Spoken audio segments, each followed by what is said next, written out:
नमस्कार, मैं doctor Jyoti Gautam, assistant professor, department of sociology, government India girls college, आपको पुनः सेकेंड ईयर की क्लास में जो चैप्टर हमने कल प्रारंभ किया था उसी के आगे का पार्ट स्टडी कराऊंगी। एनालिसिस। कल हमने पढ़ा था अंतर्वस्तु विश्लेषण।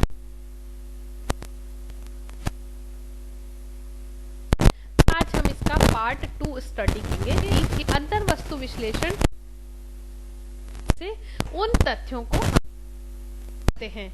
इसकी सबसे पहले हम स्टडी करेंगे अंतर्वस्तु विश्लेषण।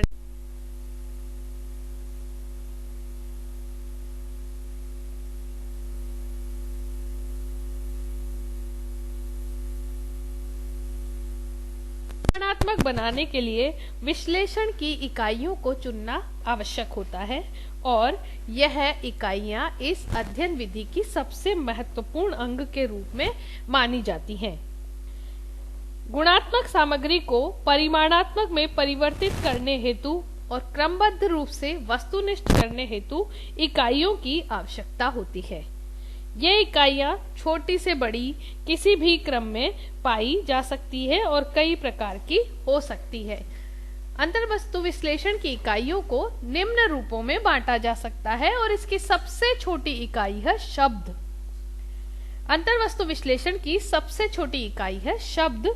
यह शब्द संकेत अथवा इकाई संकेत के रूप में जाने जाते हैं। विश्लेषण में यह गणना की जाती है कि कोई भी विशेष शब्द या प्रतीक कितनी बार उपयोग किया गया और शब्दों की आवृत्ति का माप किया जाता है। इसकी नेक्स्ट इकाई है वाक्य। अंतर्वस्तु विश्लेषण में सेकंड इकाई है वाक्य या अनुच्छेद। किसी विचारधारा या विषय पर कितने वाक्य कहे गए या लिखे गए उसकी गणना करके विचारधारा के महत्व और प्रभाव को मापा जाता है।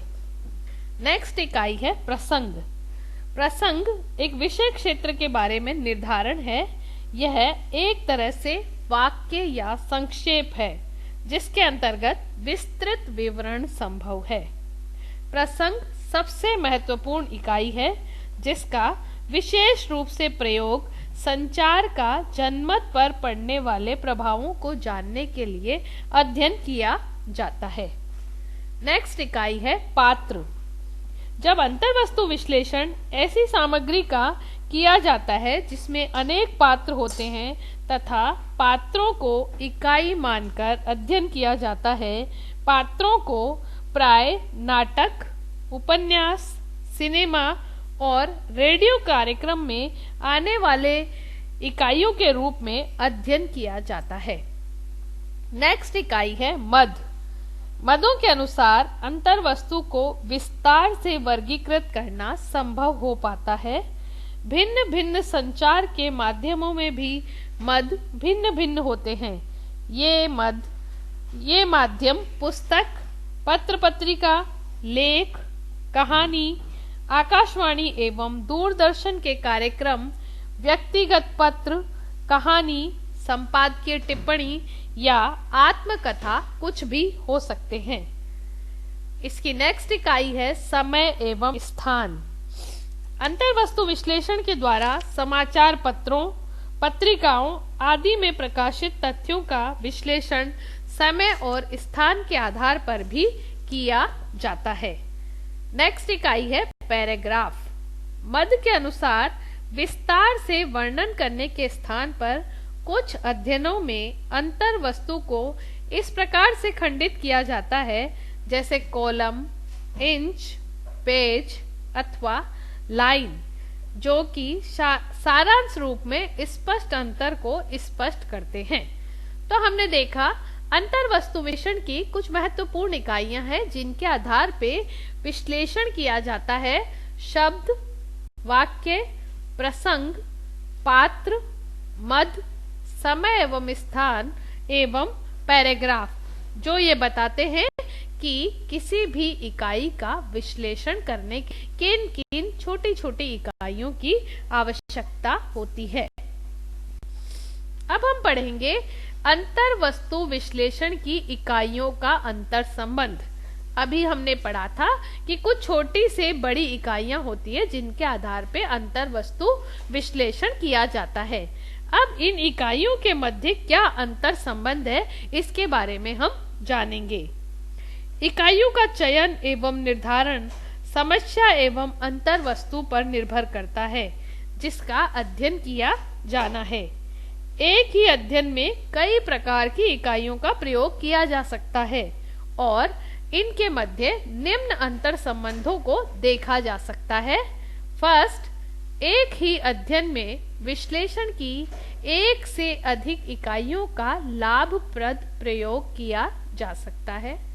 सेकंड, सीधे सरल एवं सत्य विषय क्षेत्रों वाले अध्ययनों में शब्दों एवं बड़ी इकाइयों का प्रयोग किया। थर्ड, छोटी इकाइयों के समान बड़ी इकाइयां साधारणतः दिशा का वेध विश्लेषण प्रदान करती हैं। नेक्स्ट है, छोटी इकाइयों के संकेतीकरण एवं विश्लेषण में अधिक समय लगता है और बड़ी इकाइयों में कम लगता है। प्रसंग का प्रयोग करके संबंधों एवं अर्थों का अध्ययन सरलता से किया जा सकता है। एंड लास्ट है, इसी विश्वसनीयता के लिए प्रसंग संकेतों अथवा बड़ी इकाइयों की अपेक्षा विश्लेषण में कठिन होते हैं। तो हमने देखा कि अंतर वस्तु विश्लेषण की विभिन्न इकाइयों के मध्य भी अंतर संबंध पाया जाता है और एक ही अध्ययन में कई सारी इकाइयों का प्रयोग किया जा सकता है। छोटी इकाइयों के अध्ययन में कम समय लगता है, छोटी इकाइयों के संकेतीकरण में अधिक समय लगता है, जबकि बड़ी इकाइयों के संकेतीकरण में कम समय लगता है। तो इस प्रकार यह है अंतर वस्तु विश्लेषण की इकाइयों के मध्य अंतर संबंध। अब हम पढ़ेंगे अंतर वस्तु विश्लेषण के चरण, किन किन स्टेप्स को फॉलो करके कंटेंट एनालिसिस किया जाता है। कंटेंट का एनालिसिस, जो लिखित सामग्री है उसका एनालिसिस करना। फर्स्ट है अध्ययन की रूपरेखा का निर्माण। इस विश्लेषण का सर्वप्रथम चरण अंतर वस्तु के अध्ययन की रूपरेखा का निर्माण करना है। सबसे पहले हम आउटलाइन बनाते हैं स्टडी की कि क्या क्या हमें अपने अध्ययन में करना है।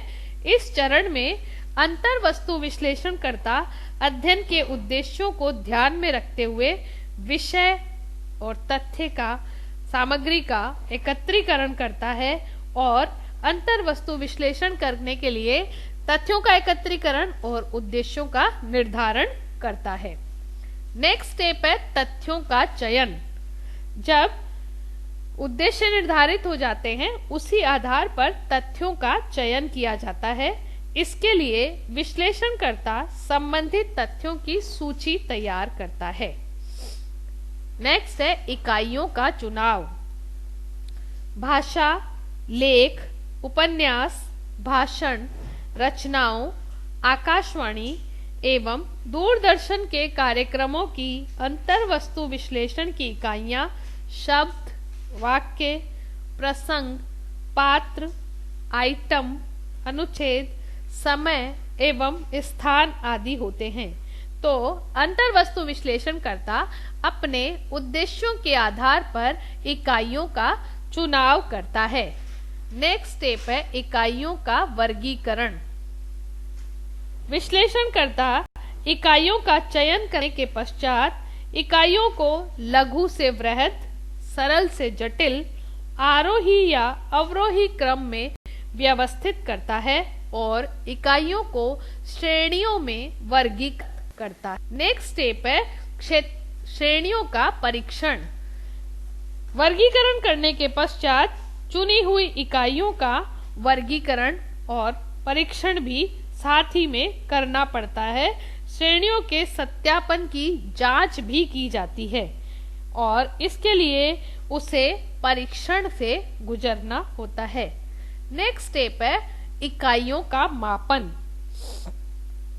अंतर्वस्तु विश्लेषण गुणात्मक से परिमाणात्मक दिशा में शोध कार्य करता है। इसलिए इकाइयों का परिमाणात्मक या संख्यात्मक मापन, गणन एवं अभिव्यक्ति वैज्ञानिक विश्लेषण के लिए आवश्यक है। नेक्स्ट स्टेप है विश्लेषणात्मक व्याख्या। अंतर्वस्तु विश्लेषण की इकाइयों एवं श्रेणियों के परिमाणात्मक माप लेने के पश्चात इनका विश्लेषण किया जाता है कि किस प्रकार, क्यों ये घटना घटी या किन कारणों से इसका यह प्रभाव आया।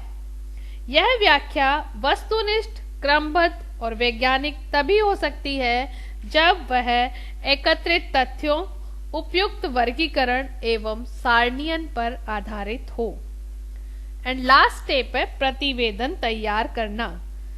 यह अंतर्वस्तु विश्लेषण का अंतिम चरण है। प्रतिवेदन में क्रमबद्धता आवश्यक है।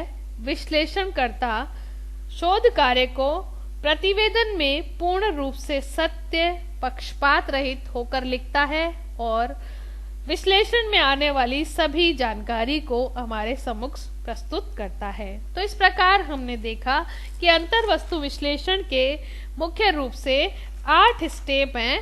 अध्ययन की रूपरेखा का निर्माण करना, तथ्यों का चयन करना, इकाइयों का चुनाव करना, इकाइयों का वर्गीकरण करना, श्रेणियों का परीक्षण करना, इकाइयों का मापन करना, उनकी विश्लेषणात्मक व्याख्या करना एंड प्रतिवेदन तैयार करना, रिपोर्ट राइटिंग। अब हम पढ़ेंगे अंतर्वस्तु विश्लेषण का मूल्यांकन किस प्रकार से किया जाता है, क्योंकि यह संचार सामग्री के विश्लेषण की एक महत्वपूर्ण विधि है और इसका प्रयोग आजकल सामाजिक अनुसंधान में बहुत बढ़ता जा रहा है। इसका फर्स्ट है भूतकालीन सामाजिक जीवन के अध्ययन में सहायक। अंतर्वस्तु विश्लेषण प्रविधि में प्रत्यक्ष अंतःक्रिया द्वारा सूचनाएं एकत्रित नहीं करके बल्कि लिखी हुई सामग्री से सूचनाओं को एकत्रित किया जाता है। अतः इससे भूतकाल के सामाजिक जीवन के बारे में भी अध्ययन किया जा सकता है। सेकंड, वस्तुनिष्ठ अध्ययनों में सहायक।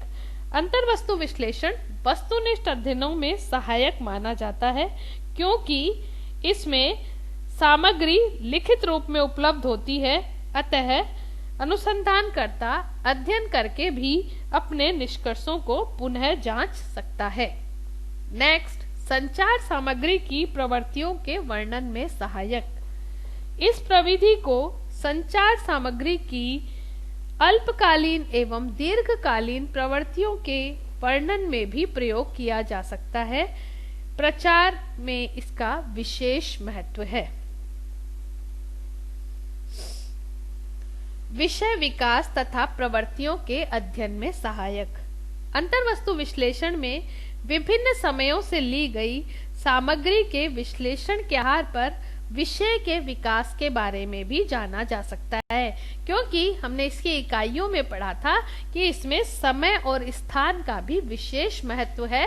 तो समय, विभिन्न समयों पर और विभिन्न स्थानों पर तथ्य एकत्रित करके विषय के विकास और प्रवृत्तियों को भी जाना जा सकता है। नेक्स्ट है संचार सामग्री में अंतरराष्ट्रीय अंतरों के अध्ययन में सहायक। इस विधि द्वारा अंतरराष्ट्रीय साधनों के विकास में भी इसको प्रयोग किया जा सकता है और इसका उपयोग बहुत ही लाभकारी रूप में सामने आया है। नेक्स्ट है संचार साधनों की तुलना में सहायक। इस विश्लेषण द्वारा संचार के विभिन्न साधनों जैसे रेडियो, टेलीविजन, समाचार पत्र, पत्रिकाओं की तुलना करके यह पता लगाया जा सकता है कि इनमें सबसे प्रभावशाली साधन कौन सा है और किसके आधार पे संचार सबसे उचित रूप से लोगों तक पहुंच पा रहा है। नेक्स्ट है प्रचार की प्रविधियों को ज्ञात करना। इसके माध्यम से यह ध्यान पता लगाया जाता है कि किस प्रकार किन प्रविधियों का प्रयोग करते हुए प्रचार सबसे महत्वपूर्ण रूप से प्रसारित होगा और सरकारी प्रचार और विज्ञापन में यह जानना अत्यंत अनिवार्य है। तो अंतर्वस्तु विश्लेषण प्रचार की प्रविधियों को जानने में भी हमारी मदद करता है। नेक्स्ट है व्यक्तित्व के अध्ययन में सहायक। अंतर्वस्तु विश्लेषण व्यक्तियों तथा समूहों की मनोवैज्ञानिक दशाओं के अध्ययन तथा उनके व्यक्तित्व के अध्ययन में भी विशेष रूप से उपयोगी साबित हुआ है। तो इस प्रकार अंतर्वस्तु विश्लेषण वर्तमान में बहुत ही महत्वपूर्ण प्रविधि के रूप में सामने आ रहा है, जिसके माध्यम से वस्तुनिष्ठ अध्ययन किया जा सकता है। अब हम पढ़ेंगे क्या अंतर्वस्तु विश्लेषण में कुछ समस्याएं भी होती हैं, क्योंकि बार बार हम ये जान रहे हैं कि हर सिक्के के दो पहलू होते हैं, एक पॉजिटिव और एक नेगेटिव। जब बहुत सारी अच्छाइयां किसी में होती हैं तो कुछ कमियां भी होती हैं। तो नेक्स्ट हम पढ़ेंगे अंतर्वस्तु विश्लेषण की प्रमुख समस्याएं। फर्स्ट है समग्र को परिभाषित करने की समस्या। सबसे प्रमुख समस्या यही है कि जब अध्ययन क्षेत्र बड़ा हो, विस्तृत हो, तो हमें उसे परिभाषित करना बहुत टेढ़ी खीर लगती है, हमारे समक्ष एक बड़ी समस्या के रूप में उभरकर सामने आता है। सेकंड है जनसंचार साधनों के निदर्शन के लिए विकसित प्रविधियां उपलब्ध नहीं। इसके द्वारा जनसंचार साधनों के निदर्शन के लिए जो विकसित प्रविधियां हैं उनका विकास पूरी तरह नहीं हो पाया है। समाचार पत्रों के उदाहरण द्वारा इसको समझा जा सकता है। समाचार पत्र पाठकों की राय को प्रदर्शित करते हैं और इसके अध्ययन के लिए विश्लेषणकर्ता जब कुछ सामग्री एकत्रित करता है तो वह समग्र का प्रतिनिधित्व नहीं कर पाता है। इस कारण से इस प्रविधि के अंतर्गत निदर्शन के लिए कुछ उचित प्रविधियां उपलब्ध नहीं है। नेक्स्ट है वस्तुनिष्ठ एवं निष्पक्ष सामग्री प्राप्त करना कठिन। तो जब कभी हम लिखित सामग्री को एकत्रित करते हैं, अखबार को ही देख लेते हैं, तो कभी कभी अखबार कभी किसी पार्टी विशेष से जुड़ा होता है या कभी विज्ञापन विशेष से जुड़ा होता है। तो हम इस विधि के माध्यम से वस्तुनिष्ठ और निष्पक्ष सामग्री को प्राप्त करना थोड़ा मुश्किल लगता है। नेक्स्ट है माध्यमों के अध्ययन से संबंधित समस्या। अंतर्वस्तु विश्लेषण की अधिकतर समस्याएं जनसंचार माध्यमों के अध्ययन से संबंधित है और इसमें जनसंचार माध्यमों के बारे में अध्ययन करना थोड़ा सा मुश्किल होता है, क्योंकि इसमें समय की समस्या भी एक महत्वपूर्ण समस्या के रूप में सामने आती है। इन सभी समस्याओं को देखते हुए विशेष सतर्कता की आवश्यकता है और विश्लेषणकर्ताओं को विभिन्न इकाइयों जैसे कहानियों, संपादकीय, मुख्य शीर्षक के आधार पर विश्लेषण करना चाहिए और अनुसंधानकर्ता को बहुत धैर्य से चते और अपने अनुभव से अंतर्वस्तु विश्लेषण पद्धति का प्रयोग करना चाहिए। तो इस प्रकार हमने समझा कि अंतर्वस्तु विश्लेषण लिखित सामग्री के माध्यम से तथ्यों को एकत्रित करना और उनका विश्लेषण किया जाना माना जाता है। इसके अंदर विभिन्न इकाइयों का प्रयोग किया जाता है और विभिन्न इकाइयों के माध्यम से कंटेंट का एनालिसिस किया जाता है कि यह किससे संबंधित है और किस संबंध में यह अपनी बात को बताना चाहता है। आई थिंक आपको ये चैप्टर समझ में आया होगा। Thank you very much.